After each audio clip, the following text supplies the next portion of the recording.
Okay.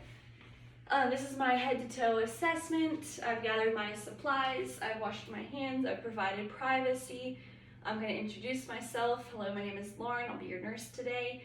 I'm going to check their identifiers. Can you tell me your name and your date of birth? Jason Tuma, March 11th, 1991. Okay. And I'm going to check that it matches what the computer system says. I'm going to explain the procedure. I'm going to be doing a head-to-toe assessment and just assessing your body functions. And then I'm going to take vital signs. I'm hoping for the temperature to be between 97 and 99. I want his respirations to be between 12 and 20. I want his blood pressure to be systolic 95 to 140, diastolic 60 to 90, and then I want his pulse to be between 60 and 100. I want the rhythm to be regular, and I want it to be amplitude 2+. Okay, then, oxygen I want to be 95 to 100. Then I'm going to move on and assess pain level. Are you experiencing any pain? No. No. If he said yes, I would do a scale between 0 and 10. I would ask the location, the character, radiation, severity, and duration of the pain. And I would also ask if there are any relief factors for the pain. Next, I'm going to assess level of consciousness. The patient is awake, alert, and oriented. I'm going to ask a couple orientation questions. Can you tell me your name? Jason Tuma. Can you tell me the year? 2021. Can you tell me who the president is? Joe Biden. And can you tell me what we're doing right now? Your assessment for class. Okay. So the patient is oriented ×4. He's oriented to person, place, time, and situation. I'm going to assess his mood, behavior, and affect. His mood is calm and cooperative, and his behavior and affect are normal and appropriate for the situation. I'm going to assess his hearing. Do you have any difficulty hearing? Mm-mm. Do you wear hearing aids? Mm-mm. Okay. Then I'm going to assess his vision. Do you have any difficulty seeing? Mm-mm. Do you wear contacts or glasses? Nope. No. Okay. So then I'm going to move on to checking the patency of the nares. Can you breathe in and out? Okay. Breathe in and out. Did you feel any difficulty? Nope. No. Okay.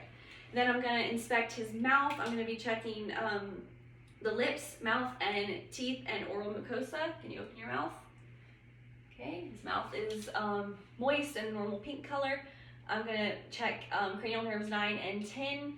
Can you open your mouth and say ah? Can you stick out your tongue? Okay, so his tongue was equal. The rise and fall was normal and equal. And I would also assess gag reflex at this time. Next, I'm going to inspect the external structures of his eyes. I'm going to check the eyelids, the eyelashes and eyebrows. I'm going to then move on to the cranial nerves 3, 4, and 6, the extraocular muscles. I'm going to have him follow my pin light with just your eyes, doing a star motion. Okay, and his eyes moved together and equally. And then I'm also going to have him follow my pin light in. Okay, his eyes moved together and constricted. I'm going to then dim the lights and inspect his pupillary responses, which is cranial nerve 3. So I would dim the lights. Okay, and his eyes, or his pupils were equally round and reactive to light and accommodating. I'm then going to inspect his shoulder shrug. Can you shrug your shoulders? Okay. Can you push your face against my hand? Again. Okay. And so I would check that he pushes his face against the resistance, and that is cranial nerve 11. And then I'm going to inspect jugular vein distension. I'm going to have him sit at least 45 degrees, and I'm going to check that his jugular veins are not distended, and they are not. Then I'm going to palpate the carotid arteries, doing only one side at a time.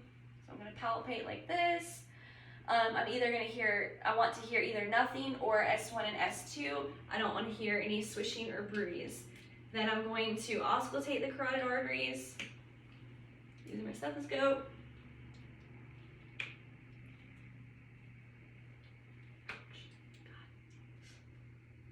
Okay, then I'm going to auscultate the carotid arteries. Okay, using the bell.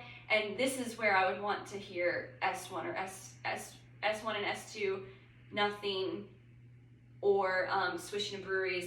When I palpated, I would have wanted to be checking the rate, rhythm, and that the amplitude is 2+. Okay, then I'm going to inspect and palpate the nails. I'm going to be checking for capillary refill, that it's less than 3 seconds and it's normal. Let me check this hand. Okay, then I'm going to be checking range of motion. Can you lift your arms? Okay, bend your elbows and turn your wrists. Okay, very good.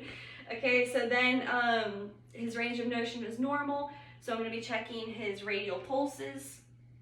I want to be sure that they are, once again, amplitude 2+, and that the rhythm is normal. And I'm also checking, again, that the amplitude is 2+. Okay, can you grasp my fingers? I'm going to make sure that his strength is normal. Okay, and close your eyes. Can you tell me where I'm touching? My forearms? Yep. Where am I touching now? My biceps. Okay. And I was assessing that he has his upper extremity sensation. Okay, so then I'm going to move on to his chest, and I want to check that his chest is 2 times as wide as it is deep.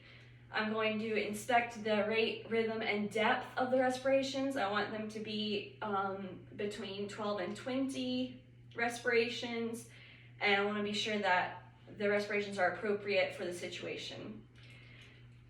Next, I'm going to auscultate the 5 lung lobes. Okay, so I'm going to auscultate. Just take some deep breaths for me. Okay, I'm going to auscultate here, here, and here. And then I'm going to auscultate on the sides.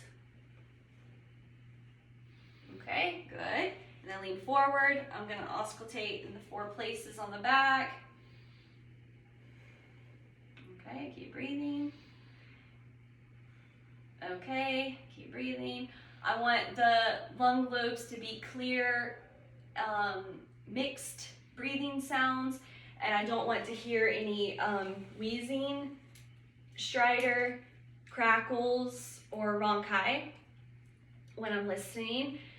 And then I'm going to inspect and palpate the rate and rhythm of the point of maximum impulse. So first I'm going to auscultate the point of maximal impulse, which is at the 5th intercostal space on the left side. So yeah, first I will inspect and then palpate. Okay. Then I'm going to auscultate the 5 areas of the heart. So I'm going to be starting on the right side at the 2nd intercostal space, which is the right clavicular, the right sternal border, and this is the aortic point, and I'm listening for S2 to be, or hoping for S2 to be louder than S1. Then I'm going to move over to the pulmonic area, and here it's the left side 2nd intercostal space at the left sternal border, and here I also want S2 to be louder than S1. Then I'm going to move down to the Erb's point, and at Erb's point S1 and S2 are equal. This is also the left sternal border, Yes. Then I'm going to move down to the tricuspid area, which is the, going back. Erb's point is at the third intercostal space on the left sternal border. Then tricuspid valve is the left sternal border, fourth intercostal space. And here I want S1 to be louder than S2. Then the midclavicular line, I want to listen to the mitral area, and this is the fifth intercostal space, and here I also want S1 to be louder than S2. Okay. Then I'm going to move on to the abdomen, and here I'm going to be looking for the contour of the belly. I want it to be flat and round. I'm going to ask when your last bowel movement was. When was it? An hour ago. Okay.